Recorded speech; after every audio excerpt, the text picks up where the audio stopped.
ಮಾನವ ಹಕ್ಕು ಆಯೋಗದ ಅಧಿಕಾರಿ ಹೆಸರಿನಲ್ಲಿ ಸುಳ್ಳು ಮಾಹಿತಿ ನೀಡಿರುವಂಥ ಆರೋಪ ಗಿರೀಶ್ ಮಟ್ಟಣ್ಣವರ್ ಸೇರಿದಂತೆ ಮೂವರ ವಿರುದ್ಧ ಎಫ್ಐಆರ್ ದಾಖಲಾಗಿದೆ. ಬೆಳ್ತಂಗಡಿ ಪೊಲೀಸ್ ಠಾಣೆಯಲ್ಲಿ ಎಫ್ಐಆರ್ ಅನ್ನು ದಾಖಲಿಸಲಾಗಿದೆ.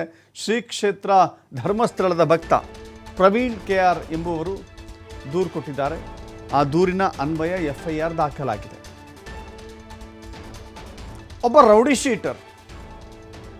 ರೌಡಿ ಶೀಟರ್ ನಾನು ಮಾನವ ಹಕ್ಕು ಅಧಿಕಾರಿ ಅಂತ ಹೇಳಿ ಕೊಚ್ಚಿಕೊಂಡಿದ್ದ. ಮಾನವ ಹಕ್ಕು ಸಂಘಟನೆ ಅಲ್ಲ, ಮಾನವ ಹಕ್ಕು ಅಧಿಕಾರಿ ಅಂತ ಹೇಳಿಕೊಂಡಿದ್ದ. ಈ ವಿಚಾರಕ್ಕೆ ಸಂಬಂಧಪಟ್ಟಂತೆ ಪ್ರವೀಣ್ ಕೆಆರ್ ಎಂಬುವರು ದೂರು ಕೊಟ್ಟಿದ್ದಾರೆ. ಯಾರ ವಿರುದ್ಧ ಅಂತ ಹೇಳಿದ್ರೆ ಗಿರೀಶ್ ಮಟ್ಟಣ್ಣವರ್, ಮಹೇಶ್ ಶೆಟ್ಟಿ ತಿಮರೋಡಿ, ಮದನ್ ಬುಗುಡಿ ಈ ಮೂವರ ವಿರುದ್ಧ ಪ್ರಕರಣ ದಾಖಲಾಗಿದೆ. BNS 204, 319, 353 ಸೆಕ್ಷನ್ಗಳ ಅಡಿಯಲ್ಲಿ ಎಫ್ಐಆರ್ ಅನ್ನು ದಾಖಲಿಸಲಾಗಿದೆ.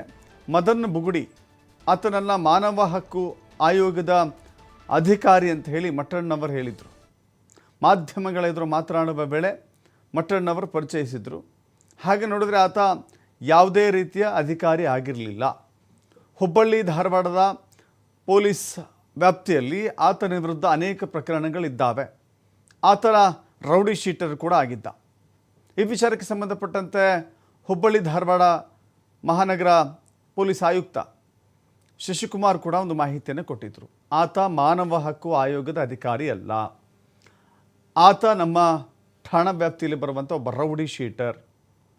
ಆತ ನಾವು ರೌಡಿಗಳ ಪರೇಡ್ ಮಾಡುವಂಥ ಸಂದರ್ಭದಲ್ಲಿ ಅಂಬೇಡ್ಕರ್ ಫೋಟೋ ಧರಿಸಿದ್ದ. ಅದನ್ನು ನಾನು ಕೀಳಿಸಿದ್ದೆ. ನಿನ್ನಂಥವನ ಎದೆಯ ಮೇಲೆ, ನಿನ್ನಂಥವನ ಶರ್ಟ್ ಮೇಲೆ ಅಂಬೇಡ್ಕರ್ ಎನ್ನುವ ಪವಿತ್ರ ವ್ಯಕ್ತಿಯ ಭಾವಚಿತ್ರ ಇರಕೂಡ್ದು ಅಂತ ಹೇಳಿ ನಾನು ಅದನ್ನು ರಿಮೂವ್ ಮಾಡಿಸಿದ್ದೆ. ಆತ ರೌಡಿ ಶೀಟರ್ ಅಂತ ಹೇಳಿ ಖುದ್ದು ಪೊಲೀಸ್ ಆಯುಕ್ತ ಶಶಿಕುಮಾರ್ ಅವರೇ ಹೇಳಿದ್ದಾರೆ. ಆದರೂ ಕೂಡ ಆತನನ್ನು ಮಾನವ ಹಕ್ಕು ಆಯೋಗದ ಅಧಿಕಾರಿ ಅಂತ ಗಿರೀಶ್ ಮಟ್ಟಣ್ಣವರು ಹೇಗೆ ಅದನ್ನು ಪ್ರತಿಪಾದನೆ ಮಾಡಿದರು? ಹೇಗೆ ಅದನ್ನು ಮಾಧ್ಯಮಗಳ ಮುಂದೆ ಸುಳ್ಳು ಹೇಳುವಂಥ ಪ್ರಯತ್ನ ಯಾಕೆ? ಇಡೀ ಪ್ರಕರಣ ನೋಡಿ, ಇಲ್ಲಿ ಸುಳ್ಳು ಅನ್ನೋದು ಒಂದು ಚಿಕ್ಕ ವಿಚಾರವೇ ಆಗಿರಬಹುದು. ಆದರೆ ಯಾವ ಕಾರಣಕ್ಕಾಗಿ ಸುಳ್ಳು ಹೇಳಿದ್ದಾರೆ? ಇಲ್ಲಿ ನಡೀತಾ ಇರುವಂಥ ಕಾನ್ಸ್ಪಿರಸಿ ಏನು? ಯಾರ ವಿರುದ್ಧದ ಅಪಪ್ರಚಾರದಲ್ಲಿ ಈ ಎಲ್ಲ ಪಾತ್ರಗಳನ್ನು ಸೃಷ್ಟಿಸಲಾಗ್ತಾ ಇದೆ? ಇಲ್ಲದ ಅನನ್ಯ ಭಟ್ ಪಾತ್ರವನ್ನು ಸೃಷ್ಟಿಯಾಯಿತು. ಇಲ್ಲದ ಮಾನವ ಹಕ್ಕು ಆಯೋಗದ ಅಧಿಕಾರಿಯನ್ನು ತಂದು ನಿಲ್ಲಿಸಲಾಯಿತು.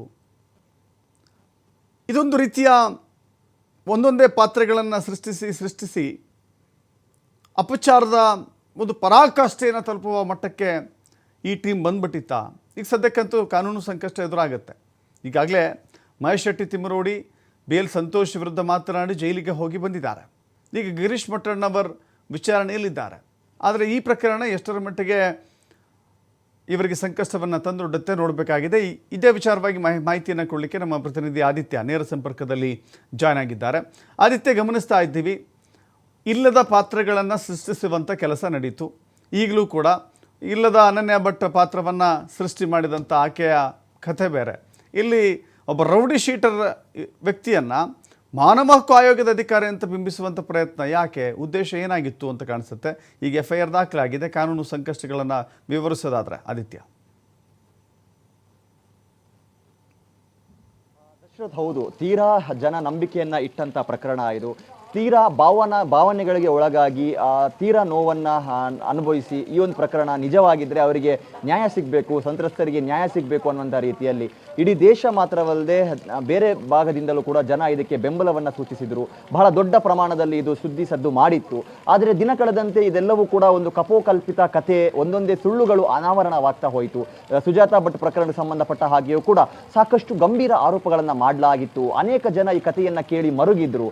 ದುಃಖ ತಪ್ತ ತಾಯಿಗೆ ಒಂದು ನ್ಯಾಯ ಸಿಗಲಿ ಅನ್ನುವಂಥ ರೀತಿ ಆಗ್ರಹಗಳನ್ನೆಲ್ಲ ಮಾಡಿದರು. ಆದರೆ ಅವರ ಕಥೆಯೇ ಸುಳ್ಳು ಅನ್ನುವಂಥದ್ದನ್ನು ಸ್ವತಃ ಅವರೇ ಒಪ್ಪಿಕೊಂಡ ಬಳಿಕವೂ ಕೂಡ ಈ ಪ್ರಕರಣದಲ್ಲಿ ಒಂದಿಷ್ಟು ಹಾದಿ ತಪ್ಪಿಸುವಂಥ ಪ್ರಯತ್ನ, ಸುಳ್ಳು ಹೇಳುವಂಥ ಪ್ರಯತ್ನ, ನಕಲಿ ವ್ಯಕ್ತಿಗಳನ್ನು ಕ್ರಿಯೇಟ್ ಮಾಡುವಂಥ ಪ್ರಯತ್ನ ನಿಂತಂತೆ ಕಾಣಿಸ್ತಾ ಇರಲಿಲ್ಲ. ಯಾಕಂದರೆ ಮೊನ್ನೆ ದಿವಸ ಯಾವಾಗ ಮಹೇಶ್ ಶೆಟ್ಟಿ ತಿಮರೋಡಿ ಅವರ ಬಂಧನವಾಗುತ್ತೋ ಆ ಬಳಿಕ ಗಿರೀಶ್ ಮಟ್ಟಣ್ಣನವರು ಕೂಡ ನನ್ನ ಬಂಧಿಸಬೇಕು ಅಂತ ಇದ್ದರೆ ಇಲ್ಲೇ ಬಂಧಿಸ್ಬಿಡಿ, ನನ್ನನ್ನು ಕರ್ಕೊಂಡು ಹೋಗೋದಕ್ಕೆ ವಾಹನದ ವ್ಯವಸ್ಥೆ ಇನ್ನೊಂದು ಮತ್ತೊಂದು ಅಂತ ಫ್ಯೂಲ್ ವೇಸ್ಟ್ ಮಾಡಬೇಡಿ ಅಂತ ಅವರೇ ಬೆಳ್ತಂಗಡಿ ಪೊಲೀಸ್ ಠಾಣೆಗೆ ಹಾಜರಾಗಿದ್ದರು. ಹಾಜರಾಗುವ ಸಂದರ್ಭ ಅವರು ಒಬ್ಬ ವ್ಯಕ್ತಿಯನ್ನ ಕರೆದುಕೊಂಡು ಬಂದಿದ್ರು. ಆ ವ್ಯಕ್ತಿಯನ್ನ ಮಾನವ ಹಕ್ಕು ಆಯೋಗದ ಅಧಿಕಾರಿ ಅಂತ ಎಲ್ಲರಿಗೂ ಕೂಡ ಪರಿಚಯಿಸಿದ್ರು. ಆದರೆ ಆ ಬಳಿಕ ಗೊತ್ತಾಗುತ್ತೆ ಆ ಮದನ್ ಬಾಗುಡಿ ಅನ್ನುವಂಥ ವ್ಯಕ್ತಿ ಏನಿದ್ದಾನೆ ಆತ ಮಾನವ ಹಕ್ಕು ಆಯೋಗದ ಅಧಿಕಾರಿ ಅಲ್ಲ, ಆತ ಓರ್ವ ರೌಡಿ ಶೀಟರ್, ಕ್ರೈಮ್ ಎಲಿಮೆಂಟ್ ಅನ್ನುವಂಥ ರೀತಿಯ ಸುದ್ದಿಗಳು ಕೂಡ ಮುನ್ನೆಲೆಗೆ ಬರುತ್ತೆ, ಈ ವಿಚಾರಗಳು ಕೂಡ ಮುನ್ನೆಲೆಗೆ ಬರುತ್ತೆ. ಯಾಕೊಬ್ಬ ಫೇಕ್ ವ್ಯಕ್ತಿಯನ್ನ ಮಾನವ ಹಕ್ಕು ಆಯೋಗದ ಅಧಿಕಾರಿ ಅಂತ ಅವರು ಪರಿಚಯ ಮಾಡಿದ್ರು ಅನ್ನುವಂಥ ಪ್ರಶ್ನೆಗಳು ಕೂಡ ಮೂಡುತ್ತೆ. ಯಾಕಂದ್ರೆ ಅವರು ಆತನನ್ನ ಮಾನವ ಹಕ್ಕು ಆಯೋಗದ ಅಧಿಕಾರಿ ಅಂದಾಗ ಎಲ್ಲರಲ್ಲೂ ಕೂಡ ಒಂದು ನಂಬಿಕೆ ಇತ್ತು. ಯಾಕಂದ್ರೆ ಗಿರೀಶ್ ಮಠಣ್ಣನವರು ಕೂಡ ಹಿಂದೆ ಪೊಲೀಸ್ ಆಗಿ ಕರ್ತವ್ಯ ನಿರ್ವಹಿಸಿದಂಥವರು.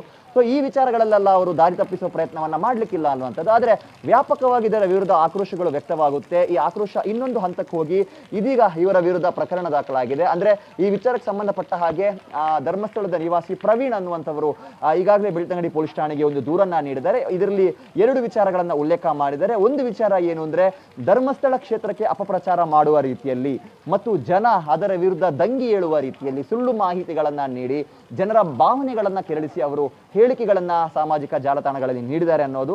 ಇನ್ನೊಂದು ಕಡೆಯಿಂದ ಒಬ್ಬ ವ್ಯಕ್ತಿಯನ್ನ, ಒಬ್ಬ ರೌಡಿ ಎಲಿಮೆಂಟ್ನನ್ನ ಮಾನವ ಹಕ್ಕು ಆಯೋಗದ ಅಧಿಕಾರಿ ಅಂತ ಸುಳ್ಳು ಮಾಹಿತಿ ನೀಡಿದ್ದಾರೆ ಅನ್ನುವಂಥ ಒಂದು ವಿಚಾರವನ್ನ ಇಟ್ಕೊಂಡು 3 ವಿರುದ್ಧ ದೂರು ನೀಡಿದ್ರು ಪ್ರವೀಣ್ ಅವರು. ಅದರಲ್ಲಿ ಪ್ರಮುಖವಾಗಿ ಗಿರೀಶ್ ಮಟ್ಟಣ್ಣನವರ್, ಮಹೇಶ್ ಶೆಟ್ಟಿ ತಿಮರೋಡಿ ಮತ್ತು ಮದನ್ ವಿರುದ್ಧ ಅವರು ದೂರು ನೀಡಿದ್ರು. ಸೊ ಮಹೇಶ್ ಶೆಟ್ಟಿ ತಿಮರೋಡಿಯ ವಿರುದ್ಧ ಆರೋಪ ಏನು ಮಾಡಿದ್ದಾರೆ ಅಂದ್ರೆ ಇವರು ಆ ಜಾಗದಲ್ಲಿ ಇರದೆ ಮನೆಯಿಂದನೇ ಕೂತು ಈ ತರ ಡೈರೆಕ್ಷನ್ಸ್ ಅನ್ನ ನೀಡಿರುವಂತ ಸಾಧ್ಯತೆ ಇದೆ ಅನ್ನುವ ರೀತಿಯಲ್ಲೂ ಕೂಡ ಅವರ ವಿರುದ್ಧ ದೂರು ನೀಡಿದ್ರು. ಸೊ ಇವರ ದೂರಿನ ಅನ್ವಯ ಈಗ ಬೆಳ್ತಂಗಡಿ ಪೊಲೀಸ್ ಠಾಣೆಯಲ್ಲಿ FIR ದಾಖಲಾಗಿದೆ. ಈ ಪ್ರಕರಣ ಮುನ್ನೆಲೆಗೆ ಬಂದ ಬಳಿಕ ಪ್ರಮುಖವಾಗಿ ಗಿರೀಶ್ ಮಟ್ಟಣ್ಣನವರ್ ಮತ್ತು ಮಹೇಶ್ ಶೆಟ್ಟಿ ತಿಮರೋಡಿ ವಿರುದ್ಧ ಸಾಲು FIRಗಳು ದಾಖಲಾಗಿರುವುದನ್ನ ನಾವು ಗಮನಿಸಬಹುದು. ಮಹೇಶ್ ಶೆಟ್ಟಿ ತಿಮರೋಡಿ ಅವರಿಗೆ ಒಂದರ್ಥದಲ್ಲಿ ಬಿಸಿ ಕೂಡ ಮುಟ್ಟಿತ್ತು. ಅಂದ್ರೆ ಅವರು ಕೊಟ್ಟಂತ ಹೇಳಿಕೆ BL ಸಂತೋಷ್ ಅವರನ್ನು ಅವಹೇಳನ ಮಾಡಿದ್ರು ಅನ್ನೋ ಕಾರಣಕ್ಕೋಸ್ಕರ ಅದರ ವಿರುದ್ಧ ದಾಖಲಾದಂಥ ಪ್ರಕರಣ ಸಂಬಂಧ ಜೈಲೂಟವನ್ನ ಕೂಡ ತಿನ್ನಬೇಕಾದ ಪರಿಸ್ಥಿತಿ ನಿರ್ಮಾಣವಾಯಿತು. ಜೈಲಿಗೂ ಕೂಡ ಅವರು ಹೋಗಿ ಬಂದರು. ಸೊ ಇದಾದ ಬಳಿಕ ಈಗ ಮತ್ತೆ ಗಿರೀಶ್ ಮಟ್ಟಣ್ಣನವರಿಗೆ ಕಾನೂನು ಸಂಕಷ್ಟ ಎದುರಾಗಿರೋದನ್ನ ಗಮನಿಸಬಹುದು. ಈಗ ಮತ್ತೊಂದು FIR ದಾಖಲಾಗಿದೆ. ಸೊ ಇದರ ಬಗ್ಗೆ ಪೊಲೀಸರು ಮುಂದೆ ತನಿಖೆ ಮಾಡ್ತಾರೆ. ಯಾತಕ್ಕೋಸ್ಕರ ಒಬ್ಬ ಆ ವ್ಯಕ್ತಿಯನ್ನ ಮಾನವ ಹಕ್ಕು ಆಯೋಗದ ಅಧಿಕಾರಿ ಅಂತ ಕರೆದುಕೊಂಡು ಬಂದರು, ಇವ್ರ ಬಳಿ ಏನದಕ್ಕೆ ದಾಖಲೆ ಇದೆ, ಇದೆಲ್ಲದರ ಬಗ್ಗೆ ಪರಿಶೀಲನೆ ನಡೀಲಿಕ್ಕಿದೆ. Dasharath. Yes, thank you Aditya ನಿಮ್ಮ ಮಾಹಿತಿಗೆ.